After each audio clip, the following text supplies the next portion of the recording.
día de hoy vamos a continuar desarrollando las escuelas políticas como cada viernes. Vamos a continuar con el tema que se realizó la semana pasada, con un tema muy importante, ¿no? Que nuestro comité regional y nuestro comité nacional de nuestro partido político Perú Libre ha tomado a bien incorporar en su programa de nuestras escuelas políticas para nuestra mejora de nuestro entendimiento político, filosófico, académico, como personas socialistas de este partido. Vamos a hablar sobre el manifiesto comunista escrito por dos jóvenes revolucionarios de su tiempo, con ideas cambiantes para su época, que hasta el día de hoy ese manifiesto sigue vigente. Es el documento político más influyente de la época, ¿no? Que nosotros como militantes, simpatizantes, deberíamos aprenderlo, saberlo y tomarle el interés necesario. Sin más preámbulos, vamos a presentar a nuestro secretario de Ideología de nuestro sede Caraballo, el compañero Adrián Santos, para que pueda continuar con la exposición.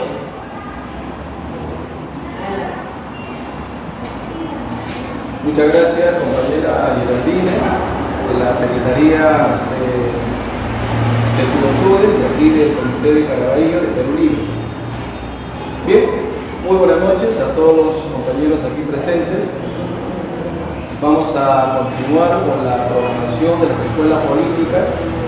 En esta sexta sesión vamos a continuar con la segunda parte del manifiesto del Partido Comunista. Como muy bien lo dijo la compañera Geraldine, el manifiesto del Partido Comunista es un documento político, es un programa político para la clase trabajadora.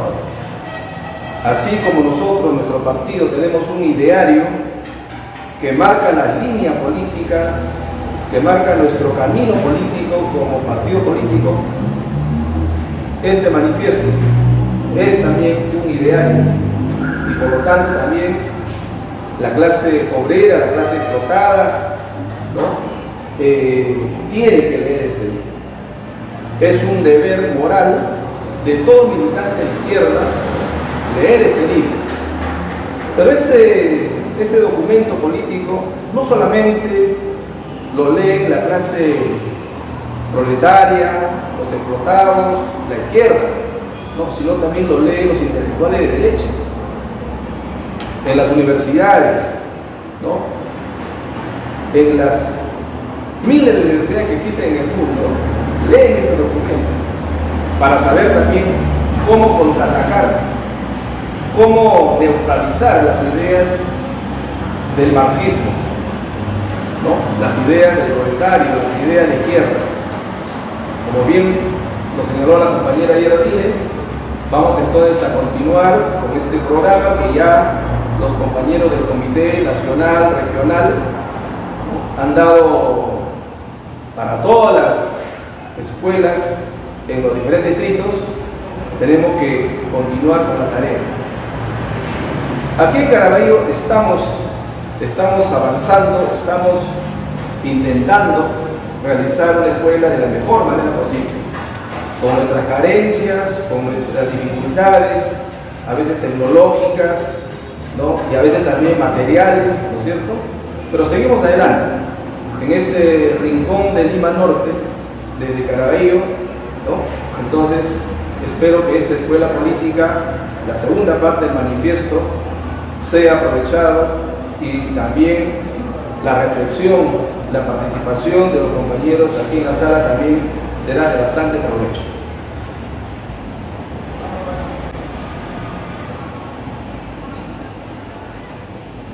Voy a hacer en la primera parte un resumen bastante completo de lo que ya se hizo en la primera parte por el compañero Wilson, ¿ya? En el primer capítulo del manifiesto dice: la historia de todas las sociedades hasta nuestros días es la historia de la lucha de clases. ¿Qué quiere decir con esto? porque trata de resumir, ¿no?, toda una historia de las sociedades. Hay que tener en cuenta que desde las primeras sociedades, la primera sociedad humana, en este caso la comunidad primitiva, hasta la época actual en que vivimos, en este caso la sociedad capitalista, las transformaciones de las sociedades, la historia de las sociedades, ha sido una lucha entre dos clases sociales contradictorias. Y en algún momento de esa contradicción, en algún momento de su historia, han llegado a un antagonismo. Y producto de ese antagonismo se ha producido un cambio revolucionario, un cambio de la sociedad entre la clase dominante y la clase dominada, entre los explotadores y los explotados. Ha sido una lucha encarnizada, una lucha a muerte. Y según Marx, producto de esas luchas de las clases sociales, la sociedad humana ha ido evolucionando.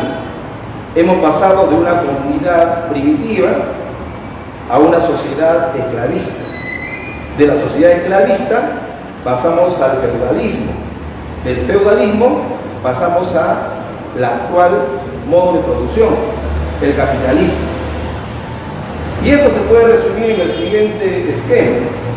Como vemos acá, por ejemplo, aquí empezó la comunidad, la sociedad humana, la comunidad primitiva, de esclavismo, feudalismo, capitalismo. Y luego pasará, según Marx y según toda la teoría marxista, pasaremos a una sociedad socialista. Y ya hemos pasado, hay indicios en la historia en que hemos pasado a esa sociedad socialista, en la antigua Unión Soviética, y muchos países, ¿no es cierto?, que también tenían este sistema, ¿no? Pero la historia de la Unión Soviética, bueno, es un punto aparte, ¿no es cierto?, ahora es un modelo capitalista. Pero Marx resume toda la historia de las sociedades, de que desde el esclavismo hasta el capitalismo, y luego pasaremos al socialismo, esos cambios sociales, esos cambios que se dan en la sociedad, es producto de una revolución. ¿Y cómo se llega a esa revolución? Mediante fuerzas contradictorias, antagónicas. Entonces, la historia se resume en una lucha de clases. Eso es lo que nos quiere enseñar y nos enseña justamente en este manifiesto Marx y Engels.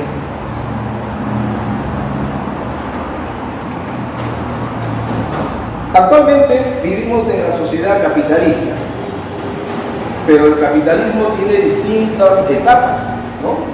En un primer momento era un capitalismo comercial, podemos decir, luego se pasó a un capitalismo ya un poco más grande, industrial. Hoy en día vivimos ya en una nueva etapa, es el neoliberalismo. Pero habría que preguntarnos, ¿no?, ¿cómo es que pasamos al capitalismo? ¿Cuál es la sociedad anterior al capitalismo? El feudalismo. Entonces tenemos que conocer un poquito siquiera cómo ha sido la sociedad feudal y qué sucedió en esta sociedad feudal para pasar al capitalismo. ¿En qué momento ocurrió? ¿Qué ha sucedido en el seno de la sociedad feudal? Entonces, voy a empezar acá un breve, concreto, sobre cómo ha sido la sociedad feudal, el feudalismo. En la sociedad feudal, tener en cuenta que es el tercer modo de producción. O sea, la primera sociedad humana ha sido la comunidad primitiva. Pasamos luego a la sociedad esclavista, que sería el segundo modo de producción, y vivimos, el feudalismo sería el tercer modo de producción. Pero seguramente algunos compañeros o compañeras se preguntarán, ¿qué es un modo de producción? ¿Qué es un modo de producción? Entonces, dentro de la teoría marxista, hay muchos conceptos que tenemos que tenerlos claros. Debemos aprender un poquito siquiera. Lógicamente, lo que estudia las sociedades, las evoluciones de las sociedades, las revoluciones y todos los acontecimientos, fenómenos sociales en el mundo, es un sociólogo, o un antropólogo, un historiador. Pero vamos a tratar de explicarnos, ¿no es cierto?, qué es un modo de producción. Un modo de producción es la forma como el ser humano trata de sobrevivir en un determinado momento de su vida. ¿Cómo es el ser humano garantiza su alimento, garantiza su subsistencia? Porque lo primordial en el ser humano es la vida. Y en la teoría marxista, la vida es muy importante, es primordial la vida. Entonces, el ser humano, para subsistir, para vivir, ¿qué es lo que hace? ¿Cómo produce sus bienes materiales? Su comida, su alimentación, su vestimenta, el lugar donde pueda vivir, una vivienda. ¿Cómo lo hace? ¿De qué manera? Eso es un modo de producción. Es un tipo de sociedad que ha ido evolucionando. Por ejemplo, en la comunidad primitiva, ¿cómo garantizaba sus alimentos el ser humano? Bueno, cazaba, pescaba, recolectaba. Eso era su modo de vida. Y así garantizaba sus alimentos, garantizaba sus bienes materiales. Pasa a la sociedad esclavista. ¿Y cómo se vive en esta sociedad esclavista? La mayoría de personas en esta sociedad esclavista eran esclavos y trabajaban para un amo, ¿no? Trabajaban completamente gratis. El amo consideraba al esclavo como cualquier cosa. Si quería, el amo podía matar al esclavo. Lo llevaba al campo a que trabaje completamente gratis. Así vivía.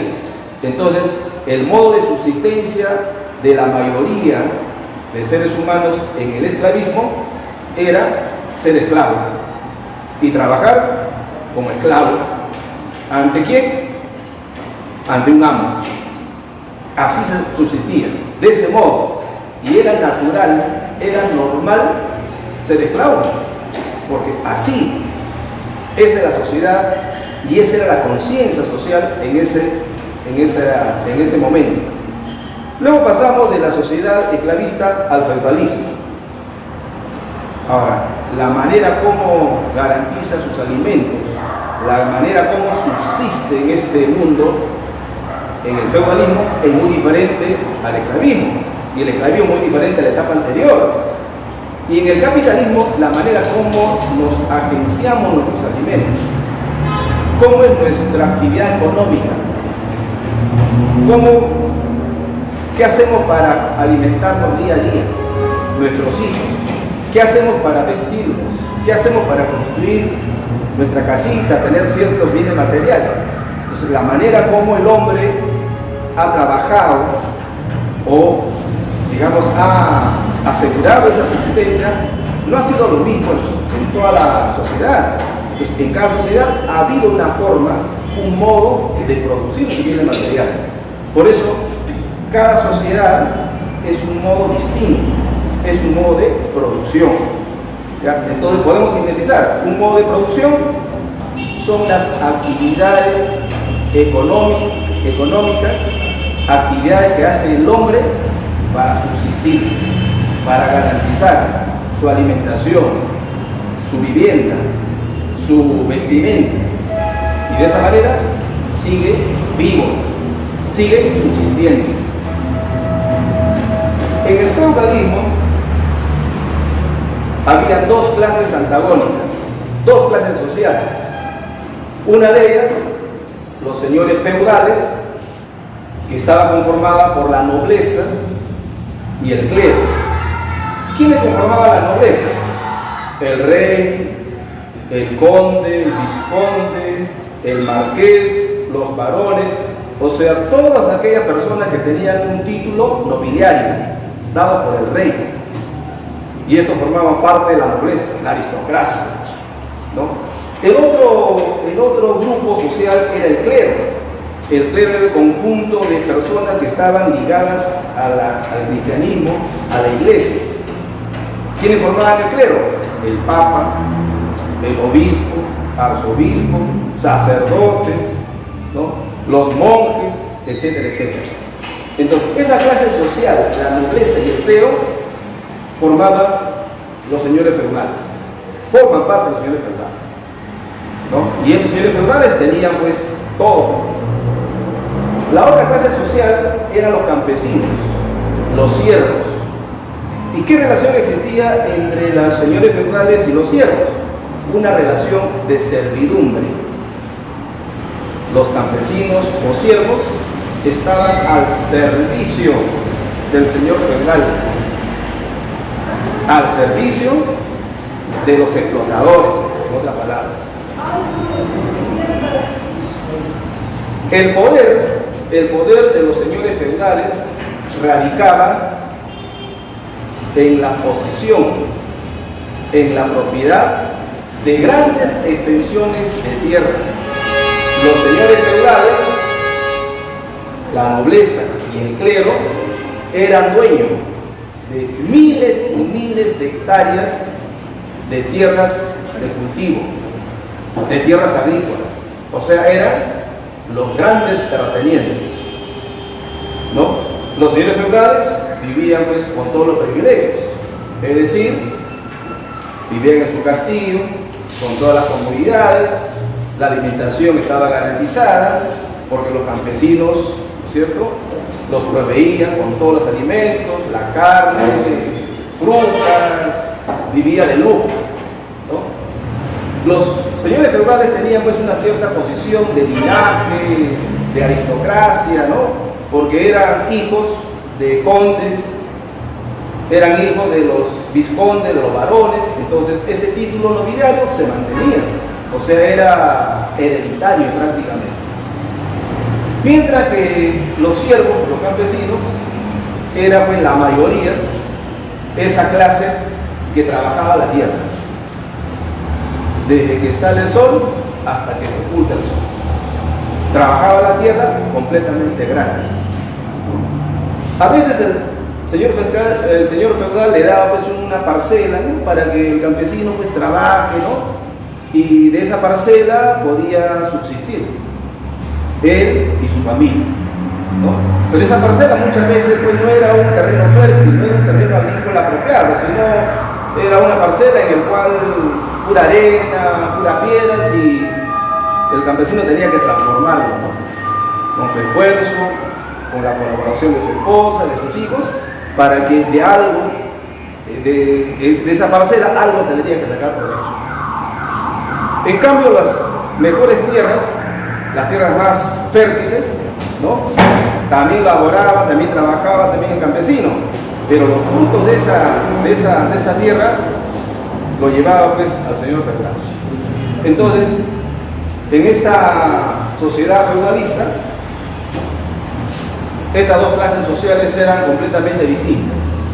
Una clase social que era dueño, y el poder estaba radicado justamente en la posesión de las grandes cantidades de tierra, y los campesinos, que eran pues los explotados, la clase explotada, y dependían del señor feudal. Ahora, los siervos o los campesinos estaban ligados a la tierra, estaban ligados al feudo, y no podían salir de ahí.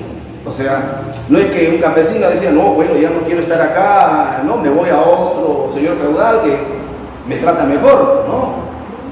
Un feudo es una ligazón de un siervo ante ese territorio, y el señor feudal hacía las leyes, hacía lo que quería, inclusive para hostigar, aparte de que el campesino trabajaba todavía su tierra, generaba impuestos todavía.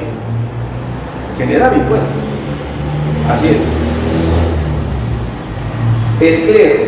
Como habíamos dicho, el clero son aquellas personas que estaban ligadas a la iglesia, ligadas a la religión. En Francia, en España, eran pues ligados al catolicismo o al cristianismo en todo caso, ¿no? ¿Quiénes conformaban el clero? Era gente que pertenecía también a la aristocracia. O sea, eran primos, hermanos, tíos, sobrinos del rey, de los varones, de los marqueses, ¿no? Y vivían también casi las mismas condiciones de comodidad que la nobleza. Así es. Pero el clero, el papa, los sacerdotes, los obispos, los ricos, cumplían una función. ¿Cuál era la función? Justificar los privilegios de la nobleza. La iglesia les decía a los siervos que el rey es un delegado de Dios. El rey es la persona que representa a Dios aquí en la tierra. Por lo tanto, el rey es alguien que tiene conexión con Dios. Entonces se santificaba al rey. Entonces, si los campesinos, por ejemplo, ¿no?, digamos que querían hacer alguna revuelta, alguna revolución contra el rey, la iglesia, ¿qué decía? No, si ustedes hacen revuelta contra el rey, están haciendo una revuelta contra Dios, porque el rey personifica a Dios aquí en la tierra. Entonces no hay que hacer revueltas, no hay que hacer alboroto, no hay que hacer revolución. Mientras que a los campesinos les generaba también una mentalidad, una ideología, diciéndoles de que bienaventurados los pobres, porque de ellos será el paraíso. O sea, los campesinos, los siervos podían sufrir acá, ser maltratados por los señores feudales, trabajar la tierra de sol a sol, ¿no es cierto? Aquí en esta tierra, ¿no?, pueden sufrir, pueden ser humillados, pero el cielo les espera a ellos. Así es como mantenía adormecido a la gente, y así es como justificaba los privilegios de la nobleza. O sea que estos dos estamentos, la nobleza y el clero, bueno, siempre han ido juntos. Y eso no nos debe extrañar, porque la iglesia siempre ha estado al lado de los ricos, siempre ha estado al lado de los pobres. En Roma, el emperador, el César, ¿no es cierto?, ahí se empoderó el cristianismo. En un momento de la historia romana, del Imperio Romano, el cristianismo llegó a ser la religión oficial del emperador, del César. En el feudalismo, igual. En el capitalismo, igual. ¿O acaso no había en la Primera Guerra Mundial, en la Segunda Guerra Mundial, acaso no había un papa? ¿Acaso no había sacerdotes? Y muchos de ellos apoyaban pues a Hitler, apoyaban a Mussolini, ¿no? Entonces la iglesia siempre ha sido esto, ¿no?, de estar al lado de los poderosos.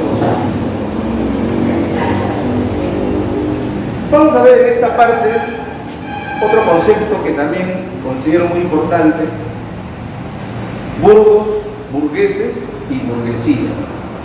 ¿Qué es cada uno de esos? Los burgos son las pequeñas ciudades que van apareciendo con el paso del tiempo cerca a los monasterios, cerca a los castillos feudales, cerca a un castillo de un señor, de un marqués o del rey. ¿Ah?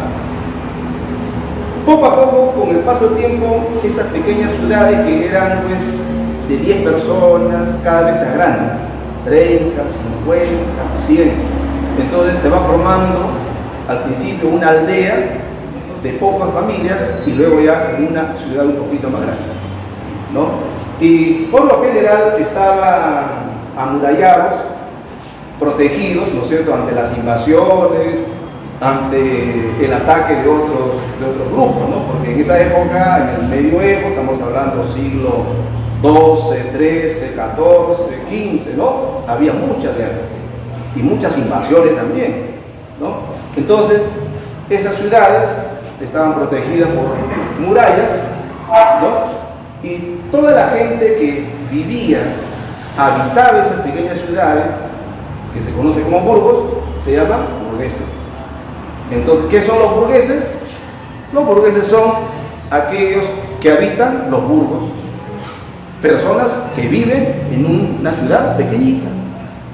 O sea, las primeras ciudades se llamaban burgos, tanto en Francia, en Alemania, y en la actualidad todavía se denomina burgos a las ciudades. Hamburgo, Duisburgo, por ejemplo en Alemania. O sea, se mantiene todavía la palabra burgos desde esa época también. Lógicamente hoy en día ya es una metrópoli, una ciudad gigante, ¿cierto? Entonces, burgos son ciudades pequeñas y los burgueses son los habitantes de esas ciudades pequeñas. Con el correr de los años empiezan a aparecer ya mercaderes, algunos aparecen los primeros oficios, ¿no? Comerciantes, artesanos, costureros, sastres, prestamistas, rentistas, banqueros.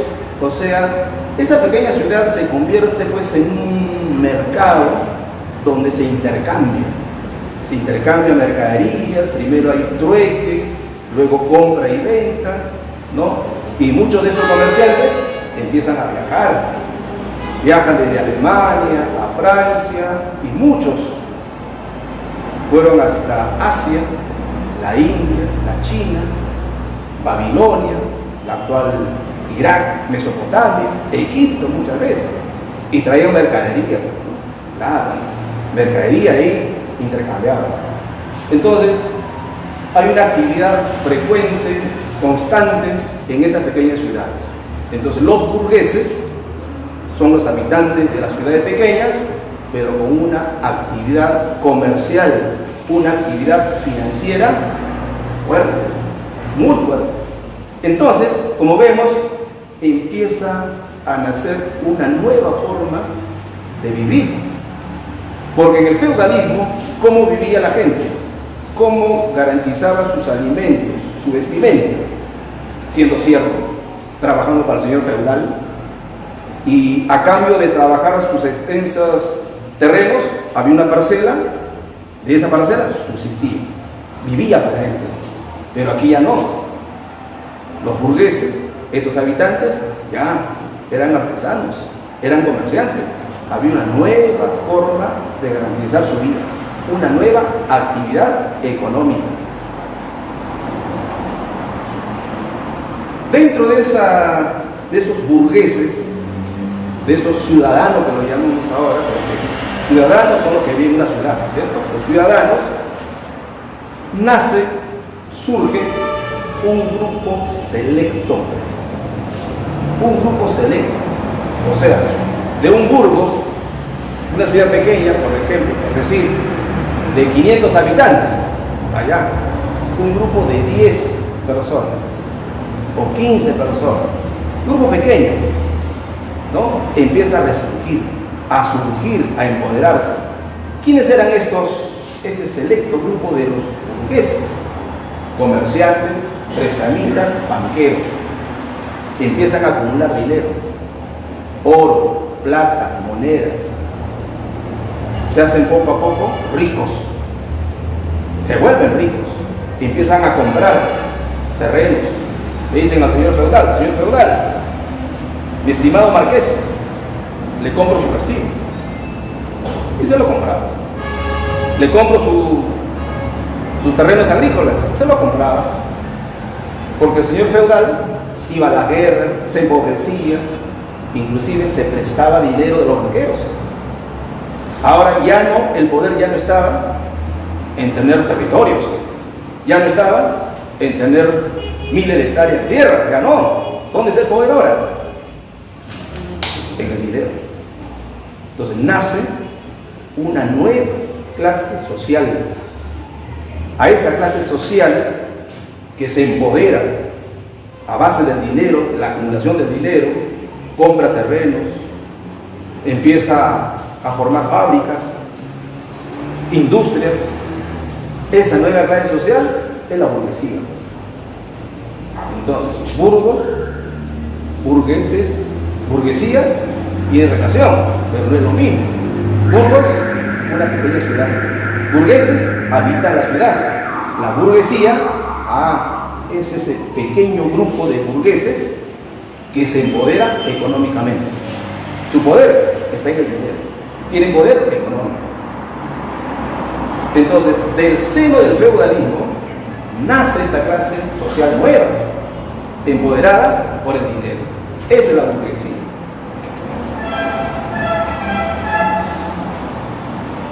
Junto con esta clase social que tiene el poder económico y también es dueño de manufacturas, industrias, ¿no? Aparecen los intelectuales burgueses, o sea, aquellas personas que empiezan a pensar, a reflexionar sobre la sociedad. Dicen, vivimos en una sociedad feudal, donde el rey es el amo y señor, y los siervos son los explotados. Entonces empiezan a cuestionar al rey, empiezan a cuestionar a la nobleza, cuestionan hasta la iglesia. Estos son los intelectuales que nacen en la Ilustración. Y sería bonito también hablar qué fue de la época de la Ilustración, ¿no? Entonces, la burguesía no solamente entonces acumula dinero, acumula riquezas, acumula capital, sino también nace una nueva forma de pensar la realidad, la sociedad. Entonces va cambiando la forma de pensar. Entonces, ¿qué dirán los siervos que trabajaban todavía en la tierra?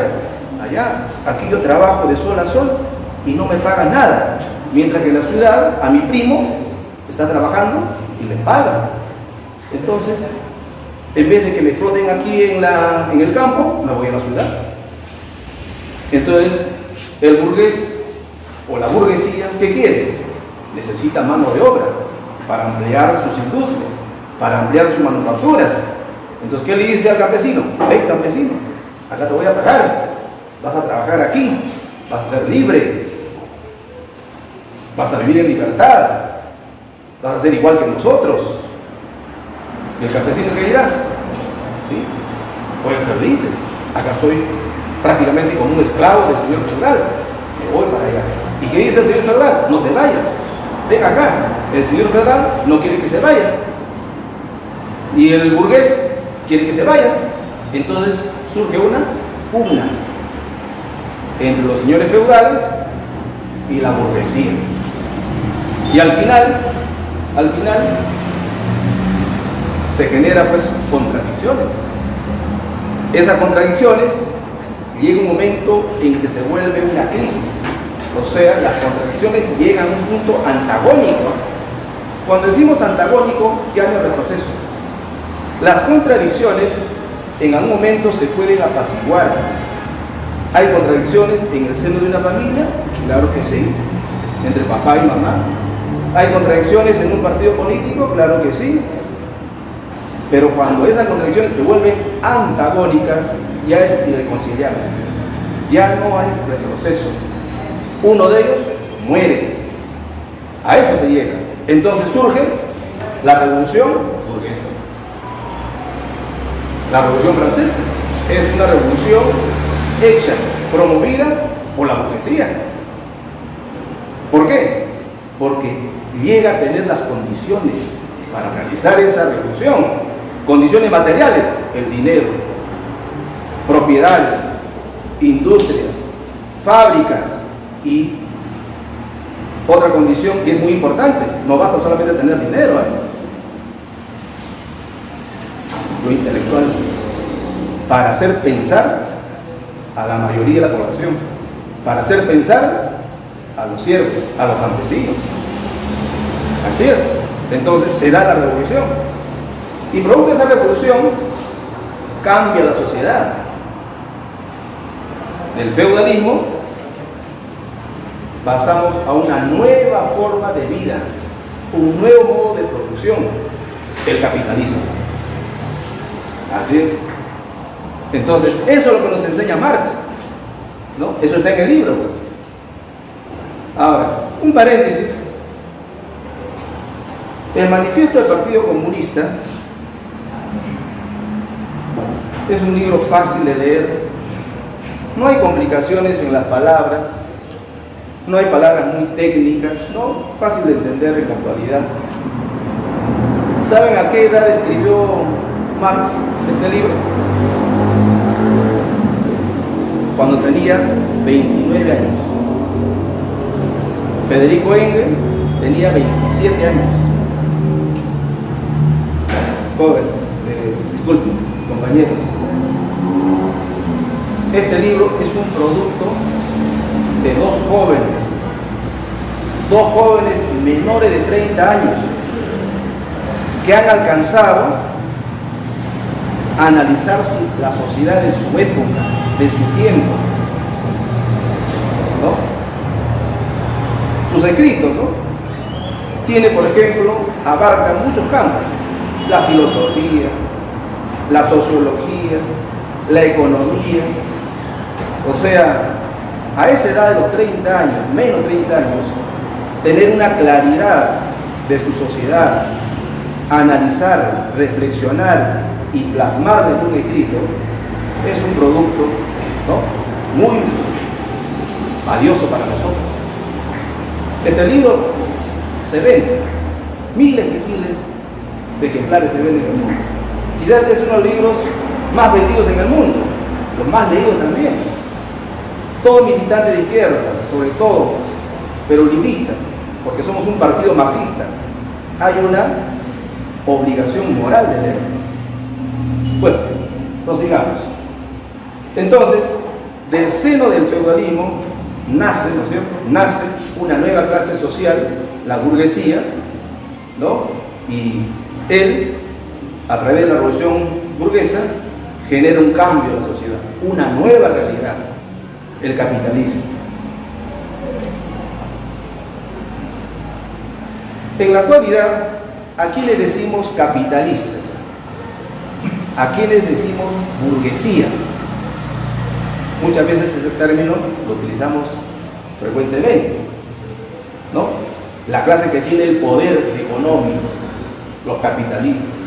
La clase que tiene el poder dueño de las fábricas, las industrias, cadena de colegios, cadena de universidades, las cadenas de los supermercados, ¿no?, dueños de las fábricas de armas, etcétera, etcétera. Esos son los capitalistas, los grandes dueños de los medios de producción. En este dibujo, por ejemplo, ¿no?, vemos representa un capitalista, puede ser una persona, puede ser una corporación, ¿no?, dueño de fábricas, industrias, dueño de los medios de comunicación, televisión, periódicos, ¿no?, dueño de la justicia, también se llama la justicia. También el Poder Judicial, la Fiscalía también está a órdenes, ¿no es cierto?, del capitalismo. Dueño de los bienes y servicios, agua, luz, desagüe, etc. Y dueño también de los profesionales. Entonces, vamos a ver, cuando lleguemos al concepto de proletario, ¿no?, ¿qué es un proletario en la actualidad? ¿No? Habría que redefinir eso, pero vamos poco a poco. Más, por ejemplo, dice, a ver si el compañero Jimber, por favor, se puede leer. La moderna sociedad burguesa, que ha salido entre las ruinas de la sociedad feudal, no ha abolido las contradicciones de clase, únicamente ha sustituido las viejas condiciones de opresión, las viejas formas de lucha por otras nuevas. Pasamos de una sociedad feudal al capitalismo. ¿Qué es lo que ha cambiado?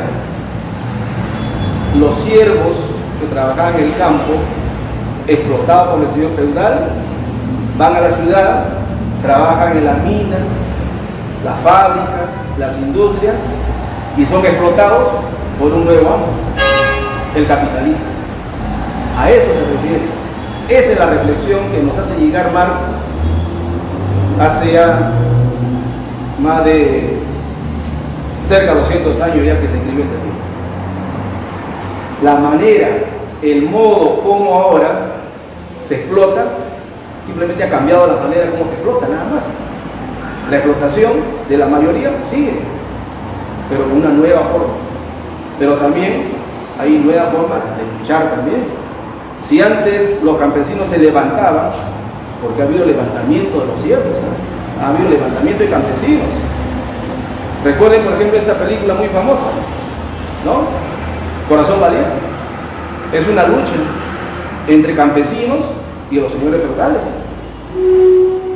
Esas luchas simplemente han cambiado ahora. Hay nuevas formas de luchar, ¿no?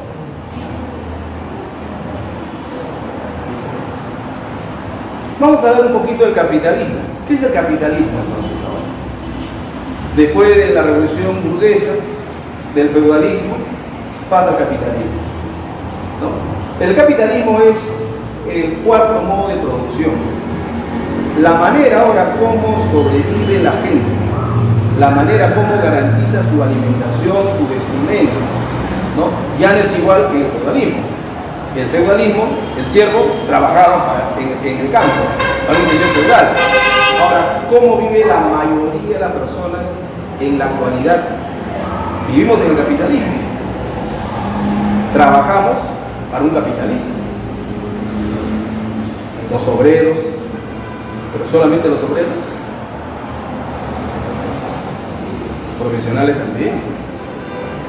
Claro, profesionales también. Así es. Médicos trabajan, por ejemplo, a una corporación, una clínica.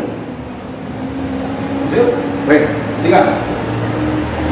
En el capitalismo hay también dos clases sociales antagónicas.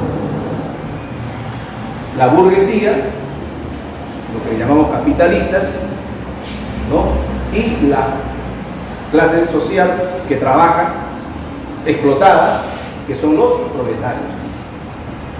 Los capitalistas o la burguesía son los dueños de los medios de producción. ¿A qué llamamos medios de producción? Fábricas, industrias, medios de comunicación, tierras agrícolas, las universidades, las cadenas de colegios, las cadenas de farmacias, todo eso viene a ser los bienes de producción. Dueños de las tierras, los terratenientes, los dueños de comunicación, igualmente. Esos son la burguesía. Dueños de los medios de producción. ¿Quiénes son los proletarios? Los proletarios es aquella ejército de obreros, ejército de trabajadores que trabaja para un capitalista. Su único bien, su única propiedad es su fuerza, su intelecto, su fuerza de trabajo. Y ese intelecto, esa fuerza de trabajo lo vende, porque en el capitalismo, según Marx, tu fuerza de trabajo es como una mercancía. Y en el fondo, somos mercancías. Vendemos nuestra fuerza de trabajo, vendemos nuestra humanidad, vendemos nuestro tiempo a un capitalista.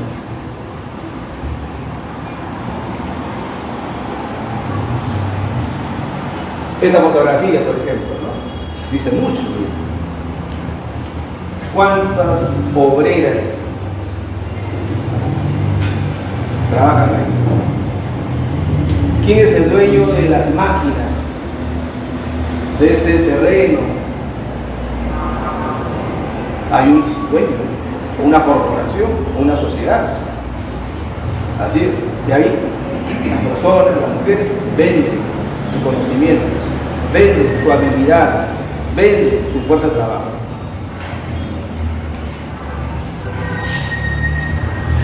En este sistema capitalista, el modo, la manera como se relaciona es explotación. Los obreros, los trabajadores son los explotados, son los esclavos modernos. Venden su fuerza de trabajo por un salario que solamente le va a permitir subsistir, un salario para que se alimente al mes. para que se compre ropa, lo mínimo. Para que estudie su hijo, lo mínimo.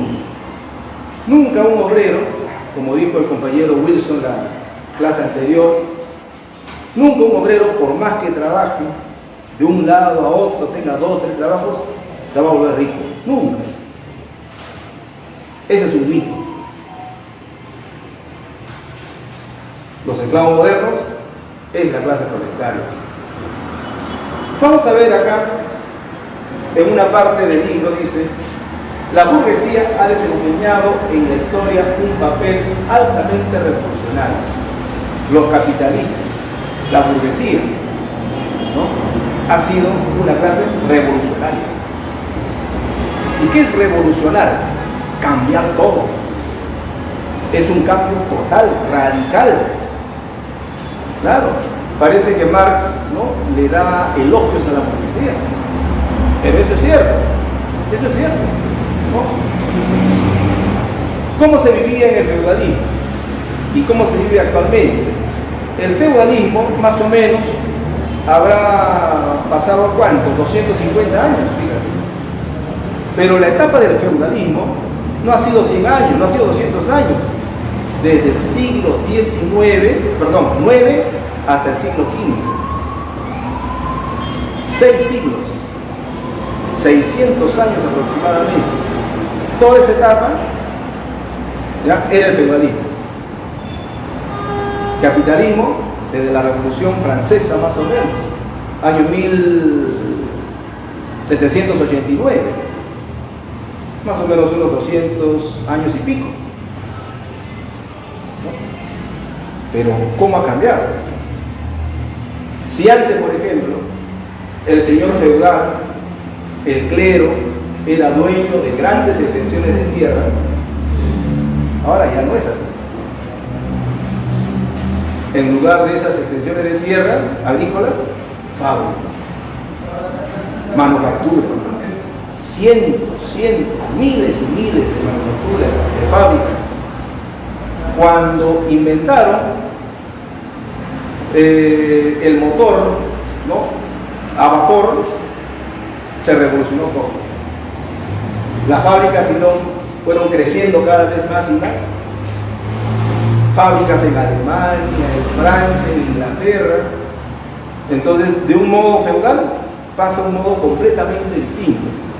La realidad cambia, la naturaleza también cambia. Si antes, por ejemplo, cuando íbamos a un pueblo o otro pueblo, había 2 opciones: caminar o ir en carruaje, caminar o ir en caballos. Pero ¿quiénes tenían la posibilidad de ir en un carruaje, en un caballo? La aristocracia, ¿no es cierto? Los terratenientes. El campesino, si quería ir a un pueblo, tenía que caminar 10 horas, de un día para otro, 2 días, 3 días.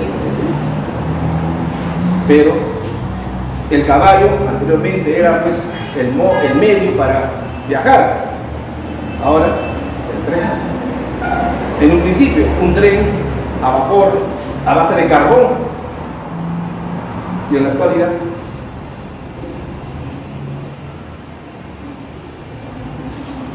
conocido como tren bala en Japón, donde las ciudades se pueden viajar en media hora, 40 minutos o menos. Había una revolución total. Eso es lo que se refiere Marx. La burguesía ha cumplido ese papel altamente revolucionario. ¿Recuerdan esto? Teléfono. No todas las familias tenían el privilegio de tener teléfono, ¿no? Era carísimo tener una línea de teléfono, ¿no? Pero ahora, eso también es antiguo, de los años 80 todavía. Este señor, no recuerdo el nombre, fue el primero que fabricó este teléfono celular inalámbrico. Así eran los celulares, hermano. Algunos recordarán todavía, los que ya estamos más de los 40, 50, ¿no? Recordarán eso. Solamente era para llamar y recibir llamadas. Nada más. Ahora, ¿cómo es un celular? Y eso que el celular que tenemos todavía es antiguo, porque ya en Europa, ¿no es cierto?, la tecnología ha avanzado tanto que los celulares son pequeñas láminas nada más a base de grafito, que se pueden doblar, inclusive se pueden utilizar ahí en la mano. Bueno, la tecnología, la ciencia es muy importante, avanza a pasos agigantados. Y así como surge una nueva tecnología, surge una nueva forma de vivir, una nueva forma de pensar. En otra parte del libro dice, a ver si compañero Cardeña, por favor, fuerte y claro, nos ayuda. La burguesía, a lo largo de su dominio de clase, ha creado fuerzas productivas más abundantes y más grandiosas que todas las generaciones pasadas juntas. Bien, ha creado fuerzas productivas más abundantes y más grandiosas que todas las sociedades anteriores. Si antes, por ejemplo, cientos de campesinos tenían que labrar la tierra, regar, cuidar, cosechar, hoy en día ya no se necesita ya ejército de campesinos. La máquina lo hace todo. A eso se refiere Marx. La burguesía ha creado fuerzas productivas inimaginables.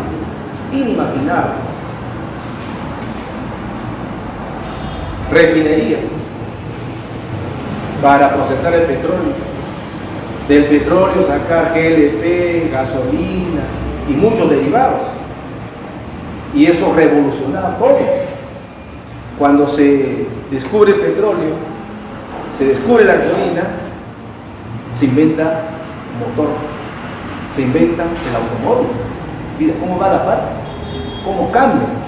Se inventa una cosa, se descubre una cosa, inmediatamente repercute en otras cosas. Y no para.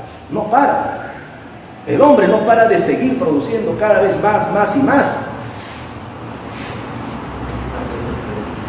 Pero también habría que preguntarnos, ¿no? Habría que preguntarnos, pero ¿cuál es la contraparte? ¿Cuál es lo oscuro? Lo que no se habla del capitalismo, lo que no se habla de esa fuerza productiva. ¿Cuál es? Miren, ¿dónde creen que es eso? ¿Ah? Cerro de Paz. Es Cerro de Paz. Como la ciudad, fíjate, está siendo poco a poco desplazada, ¿no es cierto?, por ese inmenso tajo abierto, ¿no?, la explotación de nuestra minería. Pero eso es la consecuencia de este desarrollo de la fuerza productiva. Así es. Acá, por ejemplo, miren, tenemos un centro metalúrgico, fíjate, láminas de cobre, cientos de láminas de cobre. ¿De dónde se obtiene el cobre? De nuestros recursos naturales. Así es. Pero para tener esto, hay que hacer esto. Para sacar oro, plata, cobre, zinc, aluminio, hay que hacer esto. Destruir la naturaleza. Ese es el otro lado, la otra cara de la moneda, ¿no es cierto?, del capitalismo. Hoy en día, fabricar un automóvil o cualquier otra cosa, ya no se encargan tanto ya los obreros. Antes los obreros, bueno, ¿no?, se encargaban de colocar los asientos, la puerta, los faros, las llantas. Ahora está todo automatizado. Los robots se encargan de eso. Ahí vemos, por ejemplo, una cadena de producción. En cada paso que va circulando, se va colocando las piezas. ¿Y quiénes? las máquinas. Por eso dice Marx, el obrero, con el avance de la tecnología, se ha convertido en un apéndice de la máquina. Si en el feudalismo, el artesano, por ejemplo, digamos, fabricaba una mesa, lo hacía él con sus propias manos, ¿no? Las patas, cortaba la madera, le daba forma, no, así era, ¿no es cierto? Pero ahora no. Ahora la máquina lo hace todo. El hombre simplemente, ¿qué hace? Presiona un botón. ¿Para qué? Para activar la máquina. Por ahí, si se trabó algo, lo destraba. Es un apéndice nada más. Es como una especie de ayudante, ¿no es cierto?, de la máquina. Así nos hemos convertido en la parte social. Si aparte el capitalismo destruye la naturaleza, también destruye a los dedos, enajena a los dedos. ¿Qué vemos acá? Depredación. Para ganar terrenos agrícolas, talamos árboles. Cientos de hectáreas, la Amazonía. La minería ilegal. Busca oro, saca oro usando mercurio, que es un contaminante. Depreda también las zonas agrícolas. Destruye todo, ¿verdad? Cientos, miles de fábricas empiezan a contaminar el medio ambiente, el aire. Ese aire no solamente va a estar ahí flotando, ¿cierto?, ahí en la atmósfera, va al río, va a los lagos, va al mar, y ahí también contamina. Hace más o menos 15 o 20 años atrás, el comercio sacó un suplemento sobre la oroya. En la oroya sabemos que había, no sé si hay todavía, no sé si funciona, pero había una refinería, la Dove Ram, ¿no?, capitales canadienses, si no me equivoco, ¿ya? Y toda la población, todo ese pueblito, ¿no?, la oroya, estaba contaminada. Los niños, los adultos tenían altos niveles de plomo. Y el plomo es un metal que influye en el sistema nervioso. Entonces, nuestro organismo puede tolerar cierta cantidad de metales, pero cuando sobrepasa ya es perjudicial. Y según el informe, en el aire se han encontrado más o menos como 50 residuos de metal flotando. O sea que la gente no respiraba oxígeno, no respiraba aire, respiraba metales. Bien, entonces eso es el otro lado, ¿no es cierto?, del avance tecnológico, del capitalismo. Si bien es cierto, es altamente revolucionario la burguesía, pero también hay una contraparte que también tenemos que estar, ¿no es cierto?, tenemos que reflexionar, tenemos que analizar también eso. Vamos a ver en esta parte qué es ser proletario. Compañero, si nos pudiera leer, por favor. Sí. Las armas de que se sirvió la burguesía para derribar el feudalismo se vuelven ahora contra la propia burguesía. Pero la burguesía no ha forjado solamente las armas que deben dar de muerte, ha producido también a los hombres que empuñarán esas armas, los obreros modernos, los proletarios. Bien. ¿Cómo nació la burguesía? En el seno del feudalismo. Una clase social, un conjunto de personas selecto, que acumuló dinero, propiedades, se hizo fuerte, tuvo poder económico, hizo la revolución. Dentro del feudalismo nace la burguesía. De manera análoga a eso, Marx dice, dentro del sistema capitalista también está naciendo, o ya nació, y poco a poco se va a ir empoderando Y esa clase social le va a dar muerte al capitalismo. Esa nueva clase social que surge en el seno del capitalismo son los proletarios, la clase explotada. Entonces habría que conocer un poquito, ¿no?, qué es ser proletario. Pero primero, ¿qué significa la palabra proletario? ¿No? Hay que darle también un concepto actual también, porque los conceptos cambian. Una palabra que hace 100 años tenía otra connotación, un significado, en la actualidad tiene otro significado. Va cambiando, ¿no? Bien, la palabra proletario se utilizaba en Roma, en el Imperio Romano. O sea que estamos hablando pues siglo III, siglo IV, ¿no? En el Imperio Romano había varios estamentos, ¿no? El emperador, el César, ¿no?, era el rey. Luego seguían pues los patricios y luego los plebeyos, ¿no?, los que tenían pocas propiedades, los pobres, pero ciudadanos romanos. Dentro de los plebeyos había pues gradaciones y había un conjunto de ciudadanos romanos que no tenían prácticamente nada y le decían proletarí, así con desprecio, despectivamente, ¿no? Ahora, ¿cómo contribuían al Imperio Romano? Con sus hijos, porque ni siquiera tenían para pagar los impuestos. Entonces, cuando Roma quería invadir, era pues un imperio romano, ¿no? Roma pues era, como se dice como ahorita, ¿no?, como Estados Unidos.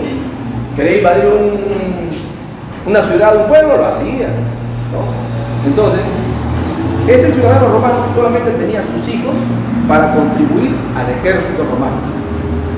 Entonces, proletario viene de Roma, proletari, ¿no?, persona que tiene hijos y esos hijos lo da el ejército romano. Proletarios, personas, ciudadano romano que aporta a sus hijos al ejército. Estamos hablando de Roma. En la sociedad, en los inicios de la sociedad capitalista, el concepto cambia. Marx toma esa palabra, y aquí también hay que, digamos, barrer con algunos mitos, ¿eh? Marx no inventa la palabra proletario, tampoco inventó la palabra comunismo, tampoco inventó la lucha de clases. No es así. La lucha de clases ya existía desde muchos años atrás, desde siglos atrás. En el feudalismo, el Imperio Romano, ¿no?, había lucha de clases. Por ejemplo, en el Imperio Romano hay un esclavo que organizó a los esclavos y le hizo frente al Imperio Romano. Y muy famoso, ¿no? Se ha escrito historias, se ha hecho películas. ¿Se acuerdan? Un esclavo romano que se enfrentó al imperio, Espartaco. Entonces la lucha de clases no es un invento de Marx, ha existido siempre, ¿no? Entonces hay que barrer con algunos mitos, ¿no?, y otros mitos más todavía, ¿no? Bueno, entonces Marx toma esa palabra, ¿no?, y en esta sociedad capitalista, estamos hablando del año 1840, 1850, ¿no?, siglo XIX, entonces dice, los proletarios son ese ejército de obreros explotados que trabajan para un señor. Entonces, el concepto de proletario, el concepto marxista, ahí lo tenemos. El proletario es una clase social que nace, que es propia del sistema capitalista, es explotada por la burguesía. El proletario vende su fuerza de trabajo, es lo único que tiene. Vende su fuerza de trabajo a cambio de un salario, mínimo salario, para subsistir, para sobrevivir. Ahora, a veces tenemos la idea de que proletarios son los obreros de las fábricas, proletarios son los obreros de las industrias o de construcción civil. Solamente esos son los proletarios. Si bien es cierto que Marx se refería a los trabajadores de las fábricas, porque eso era en su realidad, eso era en los años 1800, 1850, ¿no? En la actualidad, año 2023, ¿quiénes serían los proletarios modernos? ¿Quiénes venden su fuerza de trabajo y con la finalidad de subsistir? Habría que redefinir proletario en la actualidad. Este libro no es un libro acabado, es un libro de la juventud de Marx.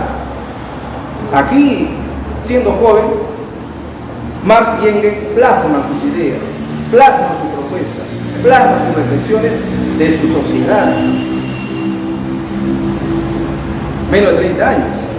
Y quizás con el tiempo, bueno, han redefinido, han cambiado su forma de pensar, quizás, ¿no? Porque cuando uno alcanza una cierta madurez, 40, 50 años, ¿no? La experiencia, también uno ya está más centrado, tiene otra manera de ver el mundo también, ¿no?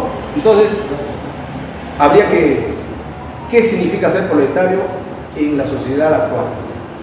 Pero eso lo dejamos pues para los entendidos de la materia, ¿no es cierto? Los sociólogos, posiblemente, ¿no? Los historiadores, posiblemente.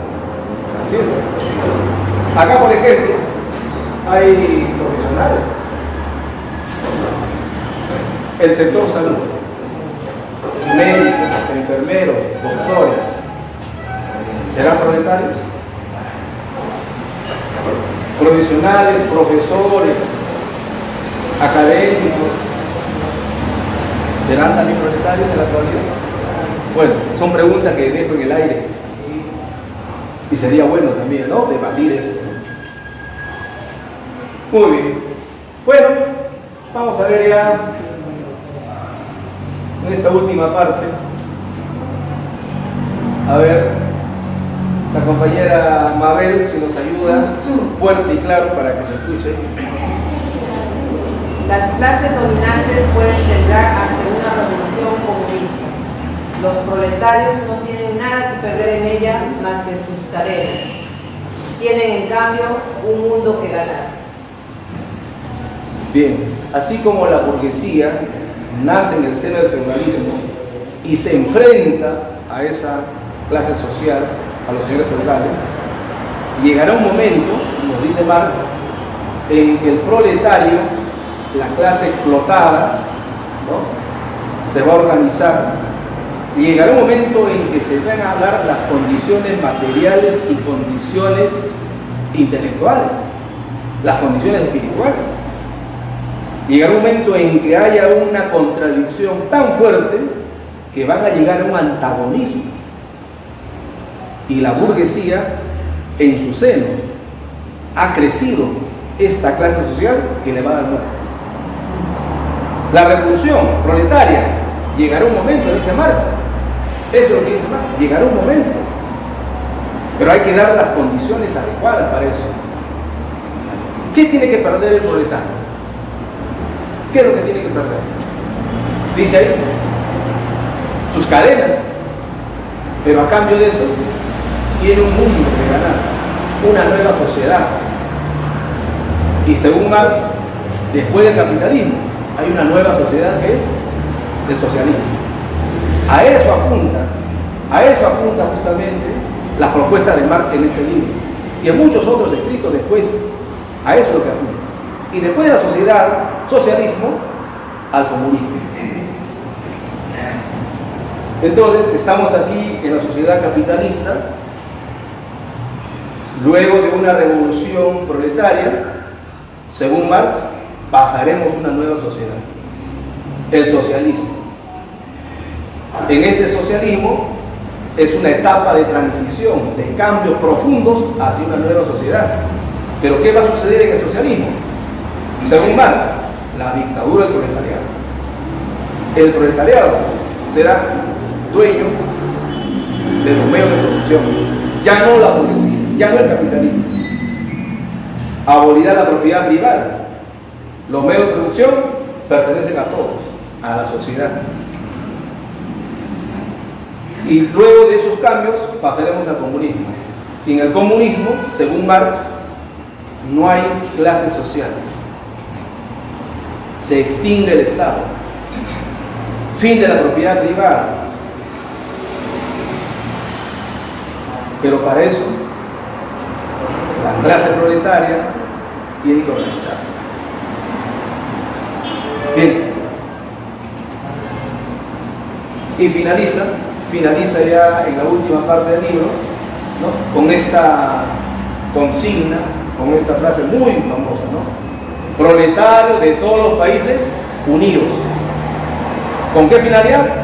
Para una revolución proletaria, para cambiar esta sociedad, para cambiar esta realidad. Muchas gracias, compañeros y compañeras.